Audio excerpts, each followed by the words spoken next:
Hello everyone, my name is William Kumar Moses Jr. and today I'll be talking about Byzantine dispersion on graphs. This is joint work with Anisur and Molla from the Indian Statistical Institute and Kaushik Mondal from Indian Institute of Technology, Ropar. Now, in this talk, I will first describe the problem and the model to you. Subsequently, I'll tell you why you should care. Why is it worth your time to listen to this talk or even read the paper? After that, sections 3 to 5 will consist of technical matter, where I'll actually get into the meat of this talk. And finally, I'll round things off with the conclusions and future work. So let's get into it. First of all, what is this problem? What is Byzantine dispersion? Well, we assume that we have an n-node graph. Here there are 8 nodes, and on which there are n robots. Here there are 8 robots. Now, of these 8 robots, at most f of them are Byzantine. So here we see some red Byzantine robots, and the remaining are non-Byzantine. The problem asks us to do the following. Design an algorithm to be run by each robot such that eventually all the non-Byzantine robots settle down and terminate, so that at most one non-Byzantine robot is on each node, at most one. And notice we don't care what happens to these Byzantine robots. Also, when we say settle down, that means that the robot is committed to stay on a given node, and it's an irrevocable commit. Now, in the model, as I mentioned, we have an n-node anonymous graph. Here, anonymous means that the nodes do not have any IDs. They're not distinguishable based on IDs. There are n robots, of which f are Byzantine. However, the robots do have IDs. In fact, they have unique IDs. And they're initially arbitrarily placed in this graph. Now, we consider a synchronous model, where in each round, local computation and communication is performed, where robots that are in the same node in the same round can communicate with each other. And then movement can happen, if any. Finally, we deal with weak Byzantine robots. So Byzantine robots are robots that can lie. They can act maliciously. However, weak Byzantine robots can act maliciously except when they communicate with other robots, they cannot falsify their ID. So if 4 was to communicate with 1, 4 could say whatever it wants, but it cannot hide the fact that it is 4, robot with ID 4. So in this model, for solutions to this problem, we measure those solutions according to 2 metrics. One is the time, that is the number of rounds until all non-Byzantine robots terminate. The second is fault tolerance, that is, if this solution works, how many Byzantine robots can it resist? Up to how many? So one thing to mention is that another performance metric is whether the robot is whether it can handle weak Byzantine robots or strong Byzantine robots. Throughout this talk, we only deal with weak Byzantine robots, but in the paper, we also develop algorithms that can handle strong Byzantine robots, where strong simply means it's a weak Byzantine robot that can also fake its ID. Now, the problem and the model have been set up. So let me tell you why you should even care, why you should stick around. First of all, we're solving this problem of Byzantine dispersion. But this is just one problem in the larger setting of mobile robots in a graph. Why care about this? Well, the thing is, it's a popular paradigm that captures computational entities that are restricted in movement. What can be done? It can answer those types of questions. Furthermore, you can consider software robots that autonomously migrate from node to node within a network as these robots on a graph. This is the motivation behind it. But there has been a lot of work that's already been done. This area is quite popular, and multiple problems have been looked at, such as gathering, exploration, and dispersion. Now, why look at the specific problem of dispersion? Well, it captures the following question. When there are robots that want to share resources, these resources are nodes, how do they quickly share these resources when the cost of sharing resources is much more than the cost of actually searching for new resources? So this problem captures that type of question. And there's been plenty of interest in this work already. So finally, why would you care about Byzantine robots? Why care about introducing this notion of Byzantineness into the problem? Well, first of all, very simply, it's closer to the real world. In the real world, faults occur and they occur frequently. But also, from a theoretical standpoint, from a research standpoint, this notion of Byzantine robots has only been studied for problems of gathering and dispersion so far. And in fact, the only paper that handled this Byzantine dispersion before only handled it for a ring. So this is still in the nascent stages of being studied. And I want to clarify, there are models, there are other papers in addition to these that have looked at fault tolerance, which not Byzantine fault tolerance, but just crash fault tolerance in, say, gathering and other problems, or have looked at black holes where the nodes have problems. But for the specific situation where we consider Byzantine robots in mobile robots on a graph setting, there hasn't been that much work. Now, with all that said, why care about the paper? Why read the paper? Well, like I mentioned before, the only previous work that looked at Byzantine dispersion looked at it for a ring, whereas we have results for arbitrary graphs. And we have quite a few results. We have results when robots started arbitrary locations, algorithms that slowly increase the time, but at the cost of reduced fault tolerance. We also have algorithms that are even faster, assuming that all robots started at one node. And finally, we also have algorithms that handle strong Byzantine robots. So this is why it's worth it to look at the paper to get more details about this, about the different things we've done so far. But then, with all that said, why should you listen to the rest of this talk? Well, in almost all the algorithms in our paper, we use a three-pronged approach. Well, not three-pronged, sorry. We use a sequence of 3 steps. First, we gather the robots. Then we create a map. So that is an isomorphic copy of the graph. And finally, robots use this map to decide where they want to settle down. Now, all the gathering algorithms in the paper are pulled from other papers. So what's interesting, which was in this talk, is to understand how we create our maps and how we get robots to settle down.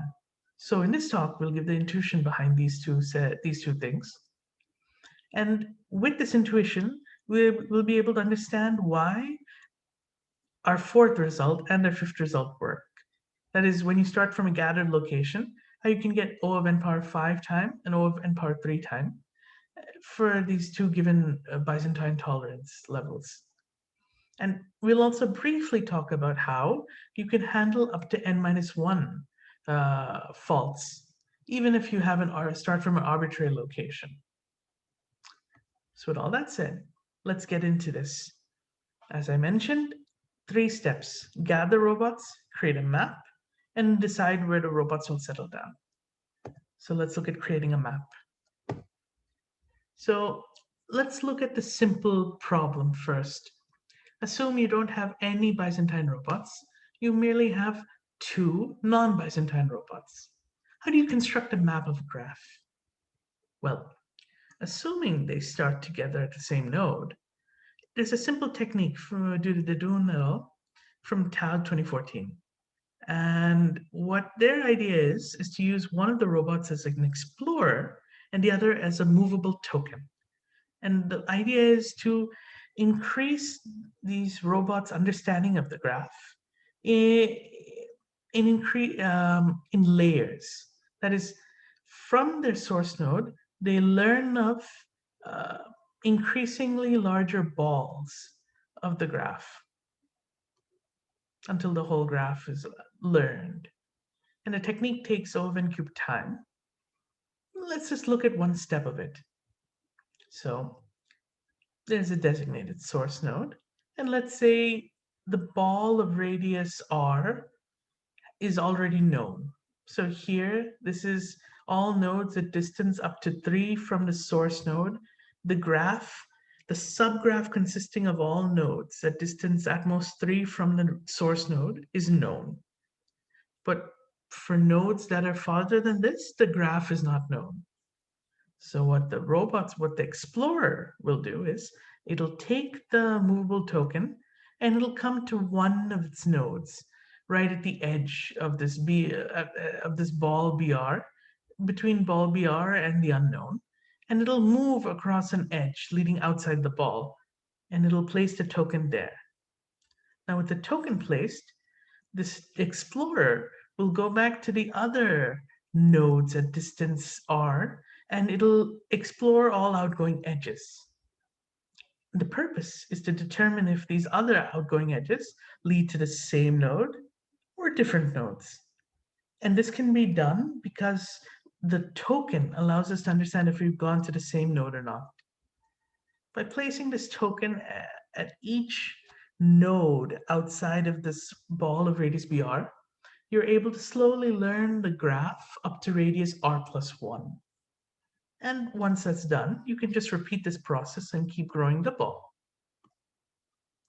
Now, that only worked because both the robot and both the explorer and the token were non-Byzantine. The moment one of them is Byzantine, the technique will fail. Why? Because one of them can act incorrectly, and that's it, it's over. So how do we deal with that? Well, the thing is, we needed one explorer and one token. So what if we have n robots, we have for each robot, we make it pair up with all the other robots and produce one map each for each such pair. Then if you take the map constructed by the majority of these pairs, if you don't have too many Byzantine robots, then taking the majority map is in fact the correct map, because there are more good pairs than there are bad pairs. Now, how can this pairing be done? Well, simply, you have robots pair up based on the ranking of their IDs. Essentially, robots have some arbitrary IDs, but initially they were all gathered together. So you can look around and you can see, I am the 5th robot when you order the IDs from 1 to 1 million. I'm the 5th robot in that ranking. So it's possible to develop a deterministic pairing order so that eventually every robot gets paired up with every other robot. And this can be done in O of n squared pairings. The reason it's not just O of n is because while one robot only has to pair up with O of n other robots, this has to be done simultaneously for all robots. So it might take more pairings to get everyone to pair up with everyone. Now, each pairing to construct a map, it takes O of n cubed rounds. If they're O of n squared pairings, it should take O of n power 5 rounds totally. But if we can guarantee that there are even less number of Byzantine robots, we can be a bit clever. we can in fact just form 3 groups of robots. Have 3 groups, each group has n by 3 robots, and have the groups pair up to form maps. And with a little clever handling of Byzantine robots, we can guarantee that from these maps that are formed, if we just take the majority, then we'll have the correct map. And how many pairings can there be? If I have three groups, there are O of 9 pairings, a constant number of pairings, basically. So it just takes O of n cubed rounds. Now, this was about creating the map. But once the map is created, the robots still have to decide where they need to settle down. Now, you might say, oh, that should be simple, right? Well, if all the robots were non-Byzantine, it is very simple. You say the robots have this map of the graph. Each robot just performs a DFS on the graph until it can settle down. And how does it decide to settle down? Well, if the robot is the only one on a node, easy, settles down. Else, if it gets to a node and nobody else is settled down, and it has the lowest ID among everyone who wants to settle down, then it settles down. For example, look at these 8 robots. One has the lowest ID, so it settles down. The rest of them move in a DFS manner. 2 has the lowest ID, it settles down. The remaining come back. They see that, oh, somebody already settled down, we can't settle down there. So they proceed. 3 has the lowest ID, settles down, and so on and so forth, until all robots settle down. That's very simple. But the problem is, when you have Byzantine robots, suppose robot 1 is Byzantine. Now, it can claim that it's settling down here, but really, it just keeps moving with the rest of the robots. And it just keeps moving wherever they move, and nobody else can settle down if we follow this original algorithm. So we have to deal with these Byzantine robots. They can lie, so we have to identify these Byzantine robots so that we can ignore them. So here's an idea to identify these robots. Let each robot maintain a blacklist, all right, of known Byzantine robots. Now, how do you detect if a robot is Byzantine? Well, simple. If you saw a robot settle down somewhere, but then you see it active somewhere else, then that means that robot is acting in a Byzantine manner. Just like how we saw here, 1 claimed to settle down here, but then you would see it move somewhere else. If I was some other robot, I can then decide, 1 is in fact Byzantine. So using this technique, you can identify these Byzantine robots. And then it's just a matter of developing a new algorithm to settle down. The algorithm, the intuition behind it is as follows. Suppose a set of S robots is present on a given node. Now, R is one of the robots in this set, and it won't settle down if someone who looks non-Byzantine to R is present in S. And what is S? It's a set of robots who want to settle down. And what this means is there's somebody who wants to settle down, so R gives preference to that guy. But if there's nobody in S who looks like they want to settle down, then R can settle down. Or also, I should say, if there's no one in S who's non-Byzantine, there might be people who want to settle down. They make a claim to settle down, but they're already known to be Byzantine through this blacklist to R. If those are the only robots that want to settle down, then R still chooses to settle down. Now, I am hiding a few details here. It's not just this clear cut, but this is the intuition behind it. And in order to achieve this, what we do is, instead of just running a simple DFS, we take each round of that DFS and expand it into n rounds of its own, where in each of these, say, sub-rounds, R is some robot, and perhaps it expresses its desire to settle down. Now, in the round in the sub-round corresponding to R's rank among these robots in S, Basically, if there are 5 robots and R is of the 3rd rank, then it waits for the third round. And if by that time nobody else has settled down, no other non-Byzantine guy has settled down, then R can settle down. But if even one other non-Byzantine guy settles down, then R does not settle down. So the total time here is n squared. Why? Because the DFS takes n rounds, O of n rounds, and each of those rounds has been expanded into n rounds of its own. So O of n squared. Notice here that this O of n squared, this time to actually get robots to settle down, is eclipsed by the time to create the map. And in fact, both of those times are eclipsed themselves by the time to actually gather. So the thing is, if we can bypass gathering, it would be great because we can settle robots quickly. But another reason that you might want to bypass gathering is as follows. Why do we gather robots initially? The thing is, in general, one robot by itself cannot construct a map of the graph. So we gather them together and then we create this map. But there are certain graphs where a single robot can construct the map of the graph. So there is a type of graph called a quotient graph. I won't go into the definition here. You can check the paper. But note that there is a type of graph called a quotient graph. And when that quotient graph is the isomorphic copy of the original graph, then we can actually have a single robot construct a map of the graph. And then how do we do this? Well, each robot does the following. They pull a technique from this paper to construct the quotient graph. And once this is created, as mentioned, this is as good as getting the copy of the original graph, a map of the original graph. So subsequently, the robot can then just decide, it can just run the algorithm and decide where to settle down.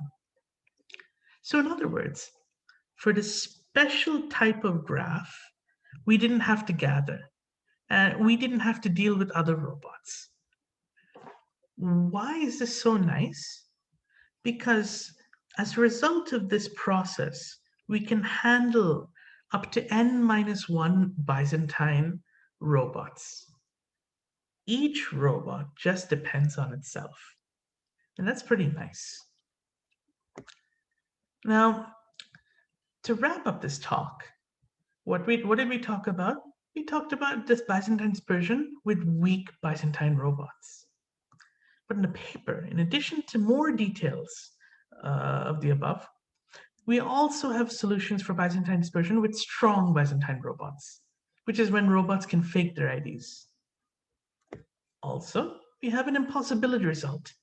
And in essence, that result is that we can't have too many Byzantine robots. Otherwise, we can never achieve Byzantine dispersion. Now, there are 2 open problems that are worth looking into. One is reducing the time of these algorithms. So as I mentioned, time to settle a robot once it has a map is small. What takes more time than that is actually constructing the map. But what takes the most time of all is gathering. So if we can come up with faster and faster algorithms to gather, which is of interest by itself, then we can actually come up with faster algorithms for this problem as well. The second thing is to improve the fault tolerance. Other than the algorithm that I mentioned earlier that can handle up to n-1 faults, all other algorithms really can only handle at most n/2 faults. In fact, less than that. So with this, I'm going to wind up the talk. Of course, I stood on the shoulders of titans. Quite a few papers have contributed to this. And that, I'd just like to say thank you.